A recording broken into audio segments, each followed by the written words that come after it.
Voici au terme d'une année exigeante, une année d'efforts qui appelle un regard lucide sur le chemin parcouru et une parole claire sur celui qui s'ouvre devant nous. Ce moment est d'abord celui de la reconnaissance. Reconnaissance envers nos forces de défense et de sécurité qui accomplissent leur mission avec professionnalisme, discipline et un sens élevé du devoir. Reconnaissance envers nos autorités religieuses et coutumières, gardiennes de l'équilibre social, de l'apaisement des consciences et des valeurs qui fondent notre vivre ensemble. Reconnaissance aussi envers les Sénégalaises et les Sénégalais d'ici comme de la diaspora. De votre bravoure, de vos mains, de votre intelligence et de votre patience, naît chaque jour cette force tranquille qui fait tenir la nation et éclaire son avenir. Mes chers compatriotes, le serment que j'ai prêté devant la nation et devant Dieu engage ma conscience et ma responsabilité au plus haut niveau. Il exprime mon devoir de respecter la Constitution, de protéger la République et de servir avec la même exigence chaque Sénégalaise et chaque Sénégalais. Cette fidélité au serment s'accorde avec une fidélité tout aussi essentielle, celle qui lie notre action au projet de transformation que nous avons porté devant le peuple. Ce projet fondé sur la justice, la souveraineté, la transparence, l'équité et la dignité humaine reste la boussole de nos choix. J'y demeure attaché avec la même constance dans l'esprit du Djoub, Djoubal, Djoubanti. L'année qui s'achève aura été pour notre pays un moment de vérité. Elle a mis au jour des déséquilibres profonds, révélé l'ampleur des défis accumulés et rappelé l'exigence de redresser l'État avec sérieux, méthode et transparence. Un travail approfondi a été mené à l'interne et avec nos partenaires afin d'établir un diagnostic partagé et de dessiner des solutions durables. Dans le même mouvement, des avancées concrètes ont été réalisées. La continuité de l'État a été assurée, les services publics renforcés et les secteurs les plus vulnérables accompagnés. La baisse progressive des prix des produits essentiels s'est traduite par un allègement réel du coût de la vie. Les mesures de réduction des prix de plusieurs produits essentiels ont représenté 342,5 milliards de francs CFA d'économie pour les ménages en 2025. Cet effort se poursuivra en 2026. Je tiens à cet égard à saluer l'engagement du Premier ministre Ousmane Sonko et de l'ensemble du gouvernement. L'amélioration progressive de l'environnement des affaires, l'intensification de notre diplomatie économique et la tenue du Forum Invest in Sénégal ont renforcé la crédibilité du pays et consolidé son positionnement comme une destination d'investissement fiable et attractive. Mes chers compatriotes, la décision politique de porter le registre national unique à 1 million de ménages a rendu l'action sociale plus juste et plus efficace en orientant les appuis vers celles et ceux qui en ont réellement besoin. Cette exigence d'équité s'est prolongée par un soutien accru à l'autonomisation économique des femmes et des jeunes, avec l'émergence de 1060 coopératives productives solidaires. Dans le domaine de la santé, le gouvernement a constamment cherché à améliorer le quotidien des familles. Des structures de proximité ont été ouvertes ou réhabilitées, les plateaux techniques renforcés, le SAMU rapproché des terroirs et des maternités mises à niveau. Cet effort s'est traduit en 2025 par l'ouverture de 34 postes de santé et le déploiement de 76 ambulances médicalisées. Ce nombre sera porté à 112 ambulances médicalisées en 2026. L'année 2025 a également marqué des progrès décisifs dans le champ productif, notamment grâce à la mise à disposition d'équipements appropriés et d'intrants suffisants aux acteurs agricoles. Dans les campagnes, la production céréalière a dépassé 2 500 000 tonnes, tandis que la filière arachidière a retrouvé une dynamique porteuse. L'industrie a connu un tournant avec la relance de la Sonacos, après 2 années d'arrêt, recréant plus de 2300 emplois directs. Cet effort se poursuivra en 2026 grâce à une dotation de 25 milliards destinée au renouvellement de l'outil de production. À l'échelle nationale, plus de 8000 petites et moyennes entreprises ont été accompagnées, permettant de consolider ou de créer près de 130 000 emplois directs et indirects. Mes chers compatriotes, préparer l'avenir signifie aussi investir dans la jeunesse et dans le savoir. 2401 salles de classe ont été livrées, accompagnées de 1389 blocs administratifs, 1112 blocs d'hygiène et 92 km de clôture sécurisés. 2000 enseignants ont été recrutés dans les zones prioritaires et plus de 500 enseignants-chercheurs vont rejoindre les universités, les instituts supérieurs d'enseignement professionnel et les écoles supérieures.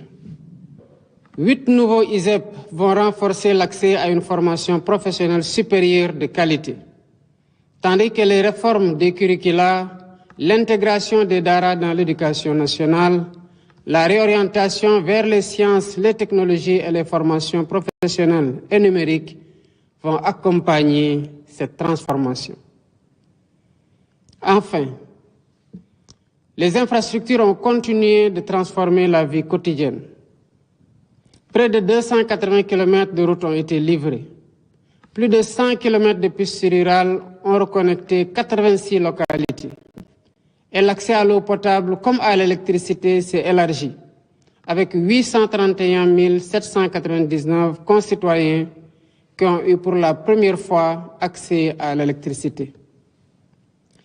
Ces résultats, parmi d'autres, rapprochent les familles, soutiennent l'activité économique et redonnent souffle à des zones longtemps enclavées.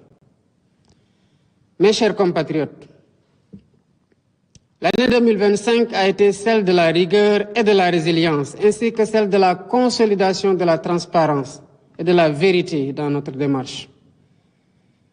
Grâce à une réduction drastique du train de vie de l'État, à une gestion plus exigeante, à la renégociation des contrats et à la rationalisation de plusieurs niches, l'État a dégagé plusieurs ressources qui seront intégralement consacrées aux investissements prioritaires de 2026. L'année qui s'ouvre sera ainsi celle de la relance effective de l'investissement public.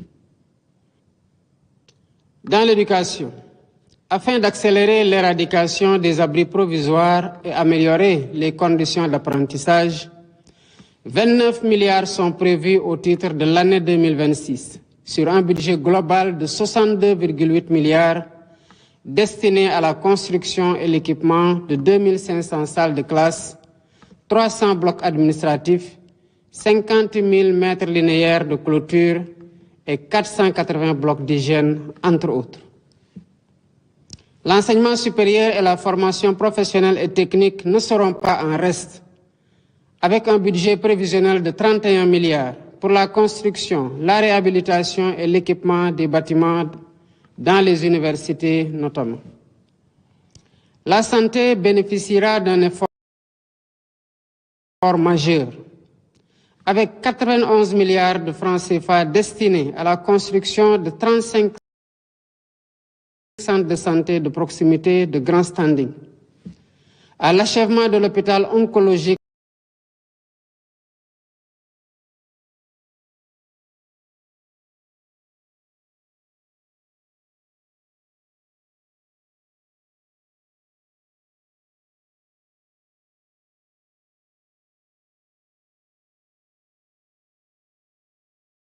milliards.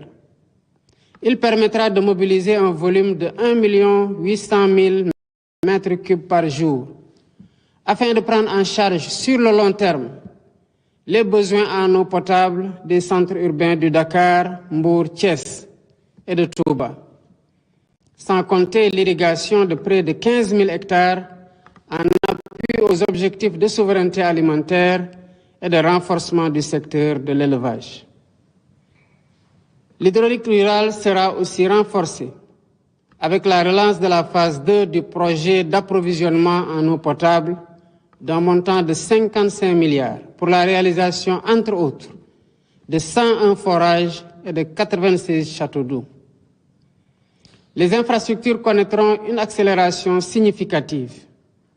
Plus de 100 milliards seront engagés pour les routes, les aménagements urbains et les équipements structurants, y compris ceux liés aux Jeux olympiques de la jeunesse Dakar 2026. Les programmes PUDC, Puma et Promoville disposeront de 51 milliards pour renforcer les services de base et désenclaver les territoires. La construction du deuxième pont de Ziguinchor, avec une dotation initiale de 25 milliards de francs CFA, améliorera durablement la mobilité dans cette région. Dans le même temps, le plan Diomaye pour la Casamance, dont l'impact est déjà significatif, s'étendra progressivement aux autres départements des régions du Sud. Le monde rural bénéficiera d'investissements ciblés, avec 18 milliards dédiés aux coopératives agricoles communautaires et aux premières fermes intégrées, ainsi que plus de 91 milliards pour les agropoles du Sud et du Centre, afin de renforcer la production. 3 637 localités supplémentaires, représentant 113 654 ménages et environ 1 235 755 personnes. Parallèlement, le Sénégal franchira une étape majeure vers la connectivité universelle, avec le déploiement d'antennes satellitaires permettant à près d'1 million de personnes d'accéder gratuitement à l'Internet en 2026, ouvrant ainsi de nouvelles perspectives pour l'éducation, la santé, l'entrepreneuriat et l'inclusion numérique. Enfin, l'accès au logement sera soutenu par 20 milliards de francs CFA destinés à impulser le programme des 30 000 logements et le programme de rénovation urbaine. Ces choix traduisent une conviction claire. Le Sénégal dispose des ressources, de l'intelligence collective et de la capacité de travail nécessaires pour se relever, se transformer et bâtir son avenir par ses propres efforts, avec sa jeunesse comme moteur et son peuple comme force. Mes chers compatriotes, le Sénégal a choisi de demeurer fidèle à ce qui fonde sa force. Une démocratie vivante, un état de droit exigeant et une tradition de dialogue profondément enracinée. C'est dans cet esprit de continuité et de responsabilité que les réformes engagées ont été poursuivies afin de renforcer la solidité et la crédibilité de nos institutions. L'Office national de lutte contre la corruption a été installé à l'issue d'un appel à candidature ouvert et transparent, selon un principe désormais étendu à plusieurs autres entités de la République, pour consacrer la compétence, l'intégrité et le mérite comme critères de gouvernance publique. Dans la même dynamique de réforme, les comités ad hoc issus des assises de la justice et du système politique ont achevé leurs travaux. Ils ont permis de poser les bases d'une traduction juridique des recommandations consensuelles formulées dans un esprit de refondation. Fidèles à l'engagement de consolider durablement l'état de droit, les projets de textes relatifs à la révision de la Constitution, à la Cour constitutionnelle, au Conseil supérieur de la magistrature, à la Commission électorale nationale indépendante, ainsi que le projet de code électoral, seront présentés en Conseil des ministres et transmis à l'Assemblée nationale au courant du premier trimestre 2026. Les autres réformes s'inscriront dans un agenda d'adoption cohérent alignée sur la durée du mandat et le rythme de la nation. Mes chers compatriotes, sur la scène africaine et internationale, le Sénégal a poursuivi son œuvre de paix, de solidarité et de coopération. Il a renforcé ses alliances sur le continent, consolidé sa contribution à la prévention des risques sécuritaires et porté une voix claire en faveur d'un multilatéralisme inclusif et plus efficace au service de l'humanité.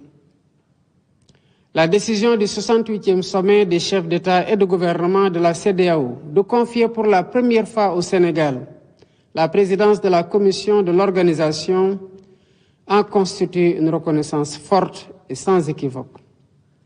Mes chers compatriotes, au cœur de notre nation, la jeunesse constitue une force qui ne s'érode jamais, malgré les épreuves. C'est d'abord pour elle que j'ai décrété l'année 2026, année de l'emploi et de l'économie sociale et solidaire. Notre pays accueillera les Jeux olympiques de la jeunesse Dakar 2026, premier événement olympique sur le sol africain. Ce rendez-vous dépasse le cadre du sport. Il est un symbole de confiance, de capacité et d'ouverture. Il nous appartient d'y montrer avec exigence ce que le Sénégal sait offrir au monde, à savoir une jeunesse disciplinée, un peuple hospitalier et une nation capable de tenir ses engagements. Mes chers compatriotes, la haute charge que vous m'avez confiée me prescrit une hauteur d'esprit que j'entends garder en toutes circonstances. Je continuerai donc à remplir cette mission avec humilité, écoute et lucidité. Rien ne m'en détournera. Rien ne primera sur l'intérêt général. Rien ne sera jamais placé au-dessus de la paix, de l'unité et de l'intégrité du Sénégal. La République ne nous demande pas d'être parfaits.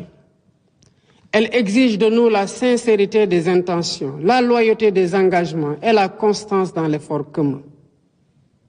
Je sais combien les attentes sont fortes, mais vous avez refusé la résignation et choisi l'espérance et l'action pour la transformation de notre Sénégal. Mais avant de conclure, mes chers compatriotes, je veux dire avec force qu'aucune violence n'est tolérable dans la République, en particulier celle faite aux femmes. Les féminicides et toutes les atteintes commises contre les plus vulnérables. L'État poursuivra sans relâche la prévention, la protection des victimes et la sanction implacable des auteurs, afin que la dignité, la sécurité et la vie soient garanties à toutes et à tous. Que l'année 2026 apporte la santé, la paix des esprits et l'harmonie dans tous les foyers. Je vous souhaite à toutes et à tous une bonne et heureuse année 2026. Que Dieu bénisse le Sénégal et l'Afrique. Vive la République, vive le Sénégal. Mbokki Sénégal, gannaaw bu ñu Yàlla mayee ñu génn ci at di dugg ci at bu bees mu doon wareef ci ñun ñu xool fu ñu jóge waaye tamit séentu bu baax fu ñu bëgg a jëm waaye bu ñu jógee ci at Yàlla may ñu